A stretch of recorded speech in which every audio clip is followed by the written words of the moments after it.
근데 이게 또 등기부등본을 확인을 했는데 이게 집주인이 나중에 돼서 갑자기 자기 돈 없다고 막 보증금 못 주겠다 이러는 경우도 있더라고요. 있죠. 저도 제가 바로 아이고. 불인이 시절에 한번 그런 적 있었어요. 아, 근데 정말 힘들더라고요. 이게 당연히 계약 만료가 됐으니까 내 돈이니까 맞죠, 내 돈인데. 돌려받을 줄 알았는데 아, 그냥 돈이 없는데요? 이러니까 그럼 어떡하지? 근데 막 사실 뭐 고소하거나 뭐 이렇게 하면 너무 오래 걸리잖아요. 머리 아프고. 그래서 안전장치가 필요합니다. 대표적인 게 전입신고랑 확정일자 그리고 전세보증보험이 있는데요. 네. 저는 전입신고는 했고 확정일자도 받았는데 그 보증보험은 사실 아예 생각을 안 해봤거든요. 전입신고를 하면 신고 다음 날부터 세입자가 보호를 받게 돼요. 그래서 집주인이 바뀐다고 해도 내 보증금을 새 집주인한테 이제 요구를 할 수가 있고요. 그리고 확정일자는 이제 그걸 받으면 우선 변제력이 생기는 건데 네. 우선 변제력 우선 변제력 무슨 말이죠? 무슨 말일 것 같아요? 우선적으로 변제받을 수 있다. 이럴 거면 모른다. 그냥 모르면 모른다고 솔직하게. 잘 모르겠습니다. 아, 그렇죠. 네. 무슨 일이 생겼을 때 가장 먼저 내 권리를 보호받을 수 있다. 그런 뜻이거든요. 네. 그래서 임차해서 살고 있는 집에 뭐 경매나 가압류가 들어왔을 때 이제 확정일자가 빠를수록 보호받는 그런 우선순위가 빨라진다. 뭐 이렇게 생각하면 됩니다. 그러면 최대한 빨리 받는 게 좋겠네요. 이사하자마자. 그렇죠. 바로 주민센터에 직접 가서 그냥 하면 되는 거죠. 직접 가셔도 되고요. 인터넷으로도 가능합니다. 그리고 6월 1일부터는 전월세 신고제가 도입되거든요. 그러면 지금 촬영 시점은 3월 말이라서 아직 세부 사항이 확정되진 않았는데요. 아마 집주인이랑 계약을 하고 집주인이랑 세입자랑 둘 중에 한 분이 가서 이제 신고를 하면 전입신고랑 확정일자가 자동으로 부여가 된다고 해요. 조금 더 간편해지겠죠? 그리고 아까 말했던 그 전세 보증금 반환 보증 이것도 간편한 방법 중에 하나인데 혹시 네. 들어보셨어요? 저는 안 해봤는데 제가 전세를 구한 친구가 자기가 뭐 이런 게 있어서 보증보험이라는 걸 가입을 할 생각이다 라고 들었거든요. 제가 그래서 그거 굳이 돈 내고 해야 돼? 이렇게 얘기를 했던 기억이 있어요. 그렇게 안일하게? 네. 일정 보험료를 내고 가입하면 계약 기간이 끝났는데도 내 보증금을 주지 않았을 때 이제 보증기관에서 보증금을 대신 받는 그런 보험이에요.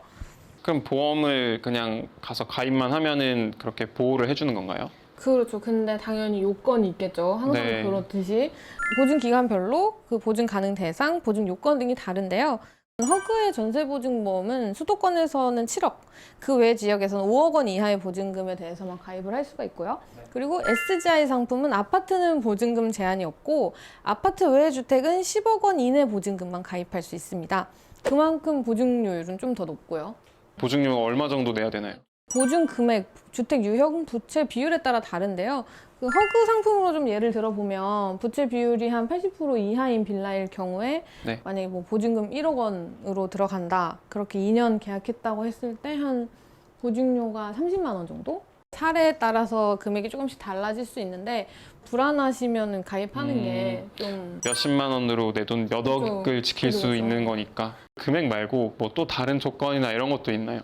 건물에 대출이 너무 많으면 안 해주겠죠. 네. 그쪽에서도. 그리고 전월세 계약은 1년 이상이어야 합니다. 집주인이 또 반대를 하는 경우가 있을 수도 있잖아요. 진짜 이거 마음 아픈 일이에요. 이게 세입자들의 특징이 집주인 눈치 보고 안 해주면 어떡하지? 네. 이게 가장 걱정인데 사실 예전엔 그런 문제가 있었어요. 네. 근데 지금은 집주인 동의 없이도 가입을 할 수가 있습니다. 어.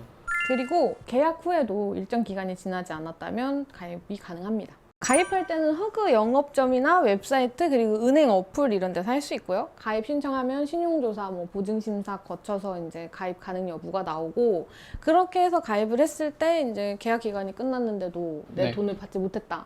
그러면 계약 만료일로부터 1개월 지났을 때 보증 기간에 내 보험금을 청구하면 받을 수가 있습니다. 오늘은 간략하게만 얘기를 나눠봤는데요. 이제 가장 중요한 건 뭐다? 집 구할 때 뭘 떼봐야 된다? 등기부등본을 떼봐야 된다. 그렇죠. 그리고 등기부등본에서 뭘 봐야 된다? 소유주랑 그리고 채권 최고액. 그렇죠. 그게 뭐다? 이게 빚이 얼마나 있는지. 그렇죠. 그걸 확인해야죠. 근데 뭐 대출이 많았는데 이미 계약을 했거나 그렇지 않아도 조금 확정일자만으로는 불안하다. 이랬을 네. 때 안전장치는? 전세보증보험. 그렇죠. 뭐 오늘 불인이는 탈출한 걸로. 레벨업 했습니다. 네. 그럼 오늘 처음인데 어떠셨어요? 오늘 제가 그동안 이사는 많이 했지만 몰랐던 부분들을 좀 배울 수 있어서 되게 유익한 시간이었고 앞으로도 더 레벨업 할 수 있도록 같이 공부 열심히 하겠습니다. 그럼 오늘은 여기까지 마무리하고요. 다음 시간은 내 집 마련 레벨업 레벨 1단계 집 구하는 방법에 대해 알아보겠습니다. 네, 오늘 영상이 유익하셨으면 좋아요와 구독 그리고 알람 설정까지 부탁드립니다. 안녕.